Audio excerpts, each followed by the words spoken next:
Bonjour à tous, le mois de juin est passé, il a été assez mouvementé, on va donc faire un point actu. On va faire le point sur 3 informations et on va y mettre du contexte parce que avoir les infos c'est sympa, les comprendre c'est quand même mieux. Alors comme j'ai dit, ça a été un mois assez mouvementé, on va donc commencer par un scandale, continuer sur un autre scandale et enfin finir quand même sur une bonne nouvelle qui concerne le cancer. La bibliographie est en description, donc pour tous les curieux, vous pouvez aller y lire pas mal d'articles, on y va.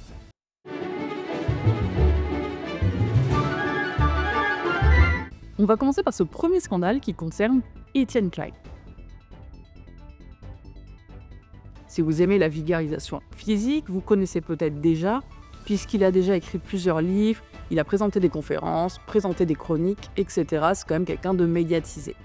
Mise en contexte, Etienne Klein est ingénieur en physique et en 1999, il va soutenir sa thèse de doctorat en philosophie des sciences. Il devient donc docteur. J'ai un point qui est important pour la suite. Quand vous faites un doctorat, que vous allez travailler pendant plusieurs années sur un sujet bien précis, et in fine, votre travail va permettre de faire progresser les connaissances et la réflexion sur le sujet. Bien évidemment, vous n'êtes pas laissé tout seul dans la nature, vous êtes encadré par un chercheur confirmé, qui lui aussi a fait un doctorat, et qui a ce qu'on appelle une habilitation à diriger les recherches, HDR. C'est un diplôme qui atteste, entre autres, de sa capacité à encadrer un jeune chercheur. Il va donc vous aider à avancer sur vos thèses, faire le point avec vous, etc. Il vous encadre et vous pouvez bénéficier de son expérience. Retour sur Etienne Klein. En 1999, il finit son doctorat, il le soutient, il devient docteur. En 2006, il obtient son HDR et peut donc encadrer à son tour des étudiants doctorants. Tout ça, ça date. Quel rapport avec juin 2026 ? Eh bien, son titre vient de lui être supprimé, et c'est extrêmement rare. Alors pourquoi Etienne Klein n'est plus docteur ? On va commencer en 2024. Harry Solomage, qui propose des articles d'enquête et d'analyse, va révéler que 20% de sa thèse de doctorat est du plagiat. Je vous ai mis des exemples des copier-coller qu'on peut retrouver dans la thèse d'Etienne Klein. Donc la thèse est à gauche de l'écran et on peut voir les copier-coller depuis Gérard Holton qui est à droite. Les passages de la même couleur sont copiés, mot pour mot. Alors ça fait réagir et l'université Paris-Cité, là où Etienne Klein avait obtenu son doctorat, qui s'appelait avant Université Paris Diderot, va mener une enquête. L'enquête va durer 20 mois et c'est ce qui nous amène donc en juin 2026. Quels sont les résultats ? L'université conclut à la présence de forts plagiats, quasiment 2 pages sur 3, dont plus de la moitié de la thèse. Son doctorat lui est donc retiré. Ce plagiat, c'est pas le seul. En fait, il fait suite à plusieurs plagiats découverts dès 2016 dans ses travaux, dont Le pays qu'habitait Albert Einstein, mais aussi certaines de ses chroniques, car Etienne Klein, je le rappelle, était aussi vulgarisateur scientifique. Le retrait de son doctorat, ça a des conséquences sur la crédibilité de ses travaux, sur la réputation des laboratoires auxquels il est affilié, par exemple, et en plus, on le rappelle, il avait passé son HDR.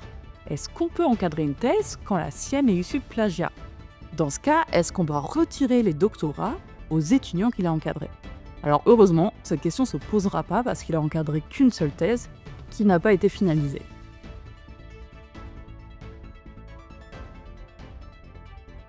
On passe maintenant à une affaire de plus grande ampleur, le procès des professeurs Fourtillant et Joyeux.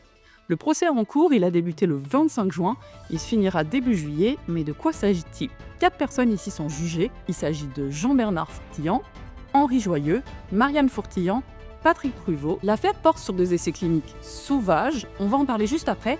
Avant, je vous donne les chefs d'accusation. Ils sont, pour le professeur Fourtillant, abus de confiance, exercice illégal de la médecine, exercice illégal de la profession de pharmacien, escroquerie, faux et usage de faux. Pour les 3 autres accusés, ils sont jugés pour complicité. Retour sur l'affaire, il s'agit d'essais cliniques sauvages. Un essai clinique, c'est une étude scientifique réalisée sur des humains. Généralement, il s'agit de tester une nouvelle méthode de diagnostic ou évaluer les effets d'un nouveau traitement. Ici, on est dans le second cas, ils ont étudié les effets d'un nouveau traitement. Ce nouveau traitement, il est composé de plusieurs molécules, dont une hormone trouvée par le professeur Fourtillant, la valentonine. Il affirme qu'elle peut soigner les maladies de Parkinson et Alzheimer. Il lance donc en 2018 et 2019 des essais cliniques. Ces essais cliniques, comment ça se passe ? Des participants malades et sains vont être recrutés, on va les informer sur le traitement, puis leur appliquer un patch transdermique contenant entre autres la fameuse valentonine avant le coucher.